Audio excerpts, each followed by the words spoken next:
நீங்கள் படிக்கும்போதே மறைமுகமாகவே நீங்கள் அரசியலில் ஈடுபட முடியும். அது எப்படின்னா ரொம்ப சிம்பிள். நீங்கள் ஒன்றும் இல்லை, நீங்கள் டெய்லி இந்த நியூஸ் பேப்பர்லாம் படிங்களேன். படிக்க படிக்க உங்களுக்கே தெரியும், ஒரே செய்தியை ஒரு நியூஸ் பேப்பர் ஒரு மாதிரி எழுதுவாங்க, அதே செய்தியை இன்னொரு நியூஸ் பேப்பர் இன்னொரு மாதிரி எழுதுவாங்க.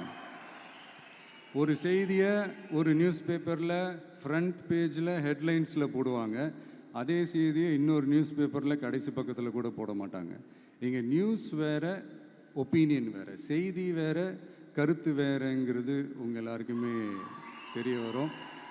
இப்போல்லாம் பார்த்தீங்கன்னா நிறையா இந்த மெயின் ஸ்ட்ரீம் மீடியாவுக்கு ஈக்குவலாக நிறையா இந்த சோஷியல் மீடியா சேனல்ஸ்லாம் இந்த நல்லது கெட்டதுன்னு இந்த ஒப்பீனியன்லாம் க்ரியேட் பண்ணுறாங்கல்ல, அதெல்லாம் நீங்கள் பார்த்தீங்கன்னா ரொம்ப ஈஸியாக ஒரு நல்லதை கெட்டதாகவும் கெட்டதும் நல்லதாகவும் நல்லவங்களை கெட்டவங்க மாதிரியும் கெட்டவங்கள நல்லவங்க மாதிரி இந்த மாதிரி புரணி பேசி ப்ரொஜெக்ட் பண்ணுறதெல்லாம் இந்த மீடியா சோஷியல் மீடியாலலாம் நம்ம பார்க்குறோம் இல்லையா. நீங்கள் எல்லாமே பாருங்கள், நீங்கள் எல்லாமே படிங்க, பட் எது உண்மை பொய்ன்னு மட்டும் அனலைஸ் பண்ண மட்டும் கற்றுக்கங்க.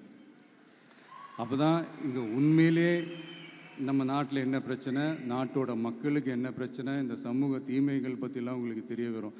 அது தெரிஞ்சுக்கிட்டாலே இந்த ஒரு சில அரசியல் கட்சிகள் செய்கிற இந்த பொய்யான பிரச்சாரங்களை எல்லாம் நம்பாமல்